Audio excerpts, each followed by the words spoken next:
The Vethari gave us 4 million texts in the first year alone, translated perfectly.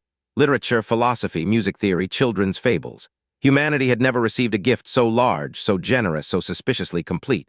I was 6 years old when my mother read me my first Vethari bedtime story.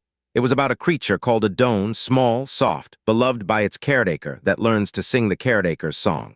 I thought it was beautiful. I was 23 when I understood what a done actually was. My name is Lyra Vasic. I'm a librarian at the New Geneva Cultural Archive, the largest repository of translated alien material on Earth. 41 million documents, 17 years of cultural exchange. I catalog, cross-reference, and annotate. It's quiet work. The kind of job people forget exists. 3 weeks ago, I found a footnote in a Vethari agricultural text that used a word I'd never seen before. The translation engine rendered it as tending. But the original glyph contained a subradical that meant something closer to fattening. I should explain what the Vethari mean to us. To my generation specifically, we call ourselves the bridge, the first humans raised with alien culture woven into our education. Vethari poetry was on our syllabuses by the time we were 8. Their philosophy of connectedness, what they call the Yon-T, shaped how we think about consciousness, empathy, belonging. Half the therapists I know use Vethari emotional frameworks. We didn't just learn their culture. We internalized it. We built our identities inside it. The footnote bothered me, not because of the word itself, translation errors happen, but because the agricultural text was about soil nutrition cycles. There was no reason for any word related to animals or tending or fattening to appear in that context, unless the text wasn't about soil. I pulled the original Vethari script and ran it against our linguistic root maps. 7 of the 14 terms in the first paragraph had dual meanings. All 7 secondary meanings related to livestock management. I told my supervisor, Dr. Callum Bryce, 60 years old, pre-contact generation. He'd spent his career ensuring the archive ran smoothly. He looked at my notes for 90 seconds. Then he said, Lyra, the Vethari language is polysemantic. You're chasing ghosts in grammar. He wasn't wrong about polysemantic structure. Every Vethari word carries layers, but he was wrong about the ghosts. Ghosts don't organize themselves into taxonomic patterns across 41 million documents. I started quietly, nights, weekends. I built a search algorithm to find every instance of that subradical, the one meaning fattening, across the archive's entire Vethari collection. It appeared 312,000 times in poetry, in philosophy, in music theory. In the children's stories I grew up reading, always hidden beneath translations that use softer words, nurturing, cultivating, encouraging, growing. The pattern wasn't random. It was architectural. Someone had designed these texts to carry 2 messages simultaneously. The Vethari ambassador, Sori Kethan, visited Earth 4 times a year, always gracious, always bearing gifts, new art, new music, new philosophical treatises. Humanity adored them, the bridge generation especially. We organized festivals around Vethari cultural events. We named our children using Vethari phonetic structures. I'd named my cat using a Vethari word I thought meant little companion. The secondary translation, I now realized, was closer to small stock. I stopped sleeping well. I needed someone who understood Vethari linguistics at the root level. Not the cultural studies people. They'd grown up inside the framework, same as me.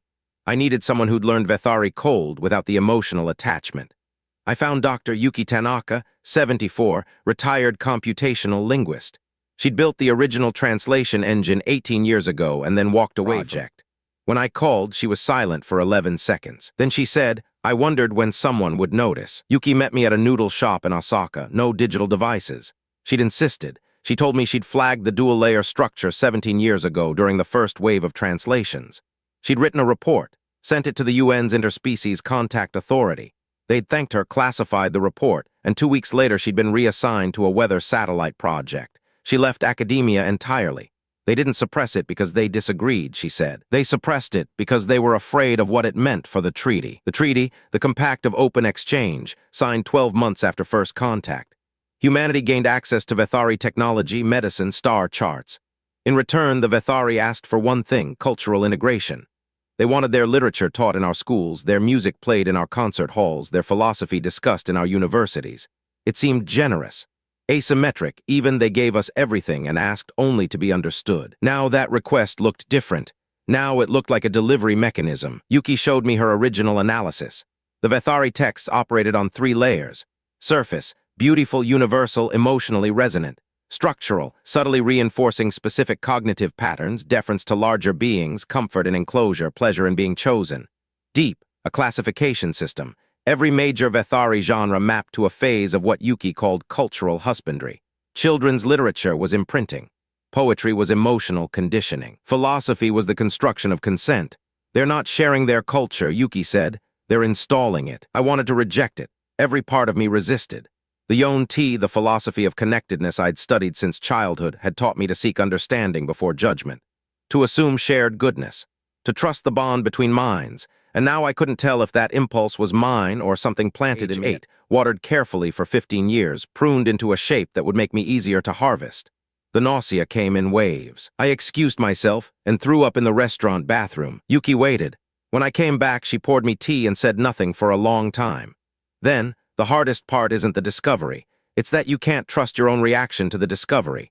Every tool you'd normally use to process this, your empathy framework, your conflict resolution instincts, your belief in mutual understanding, all of it was given to you by the thing you're trying to evaluate.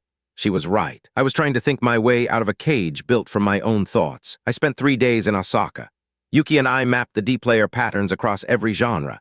The children's stories were the most sophisticated. The Doan tales, the ones I'd loved most, followed an exact behavioral conditioning sequence used by Vethari ranchers on their homeworld. Step 1, teach the animal to find comfort in the rancher's voice. Step 2, teach it to associate food with obedience. Step 3, teach it that the enclosure is home. Step 4, teach it to walk willingly to the processing center. I asked the question I'd been avoiding, processing center. You mean Yuki pulled up a Vethari biological text that had been categorized as veterinary science. The translation engine had rendered it clinically, stripping the subradicals. She restored them. The document described the optimal harvest weight, neural density, and emotional state for peak flavor in a species called taurin. The physical description of taurin, bipedal, hairless, emotionally complex, capable of abstract thought, matched no known Vethari livestock. It matched humans exactly, not metaphorically, not allegorically. The Vethari were an apex predator species that consumed sentient beings. Their entire civilization, the art, the music, the philosophy, had evolved around the cultivation of intelligent prey. The prettier the culture, the more compliant the livestock. They'd perfected the technique across species over 9,000 years. The 4 million texts weren't a gift, they were feed, and my generation had eaten every word. I returned to New Geneva and did nothing for 6 days. I went to work, cataloged documents, ate lunch in the archive cafeteria where Vethari calligraphy decorated the walls. I listened to my colleagues discuss the upcoming Festival of Convergence, a Vethari holiday we'd adopted, celebrating the unity between species. I watched them smile. I watched them quote Vethari poetry to each other with genuine love. I watched and understood that I was standing inside a feedlot that looked like a paradise. I couldn't go to the authorities. Yuki had already proven that path was sealed. The contact authority had known or suspected for 17 years and chosen silence to preserve the treaty. The technology, the medicine, the Vethari had cured 3 forms of cancer. They'd doubled crop yields. They'd given us clean fusion. Every benefit was real. Every benefit was bait. And the people in power had decided, consciously or not, that the bait was worth swallowing. I called my mother. She'd read me those Doan stories every night until I was 9. She still kept a Vethari prayer stone on her windowsill, a gift from the first cultural exchange. I didn't tell her what I'd found. I just asked if she remembered the Doan stories. She laughed. Of course, you used to make me do the voices. Her voice was so warm. I hung up and cried for an hour. Then I started planning. Yuki had given up 17 years ago because she'd tried to fight the system from within. I wouldn't make that mistake. I needed to reach the bridge generation directly. My generation. The ones most deeply conditioned, and therefore, paradoxically, the ones who understood Vethari culture well enough to see the seams. I needed to show them the dual-layer structure without triggering their conditioned defenses. I needed to teach them to read the footnotes themselves. I was a librarian. Teaching people to read was literally my job. I created a study group. Thursday evenings at the archive, advanced Vethari textual analysis. I invited 12 colleagues, all bridge generation, all deeply immersed in Vethari scholarship. I didn't tell them what I'd found. Instead, I gave them the agricultural text with the suspicious footnote and asked them to do a deep etymological breakdown as an exercise. I watched their faces as they worked. It took 4 sessions before the first one went pale. Her name was Osai Mensa, 25, musicologist specializing in Vethari harmonic theory. She'd built her entire doctoral thesis around the emotional architecture of Vethari compositions. She found the conditioning patterns in the music-first, repetitive subsonic structures that mapped to neurological compliance pathways in human brains. She came to me after the 4th session, hands shaking. The lullabies, she whispered. Lyra, the lullabies aren't music. They are behavioral modification frequencies. I've been playing them for my daughter every night. One by one they found it, each in their own specialty. The philosophers found consent architecture. The literary scholars found behavioral scripting. The linguists found the deep layer classification system. 12 people, 12 independent confirmations. No one spoke about it outside the group. We didn't need to agree on silence. The conditioning had taught us all the same instinct. Don't break connection. Don't cause rupture. Seek harmony. We had to fight our own reflexes just to keep meeting. The Festival of Convergence was 41 days away. 3 Vethari delegate ships were already in orbit. Ambassador Sori Kethen had announced a gift of unprecedented generosity, a new archive of 600,000 texts, including what they called their sacred interior literature. Never before shared with any species, the media celebrated. Humanity felt honored, chosen, special. Yuki sent me a one-line message, sacred interior. In livestock terminology, that's the final feeding phase before harvest. You're running out of time. I presented the full findings to my 12 colleagues. The room was silent for a long time. Then Marcus Chen, a translator, asked the question everyone was thinking. What do we actually do? We couldn't fight the Vethari militarily. We couldn't convince the authorities. We couldn't deprogram an entire generation overnight. And we couldn't even trust our own emotional responses. Every instinct toward peace, understanding, and reconciliation might be manufactured. We needed something the Vethari hadn't planned for. Osai was the one who saw it.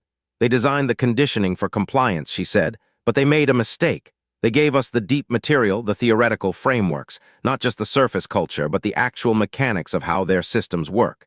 They assumed we'd never look beneath the translations, but we did. We understand their conditioning architecture better than any previous species because they taught it to us. We can reverse engineer every pattern they installed. We had 39 days. We divided the work. Osai mapped the sonic conditioning patterns and built counter-frequencies, not to deprogram, but to create momentary cognitive clarity. Marcus developed a side-by-side translation tool that displayed both layers of any Vethari text simultaneously.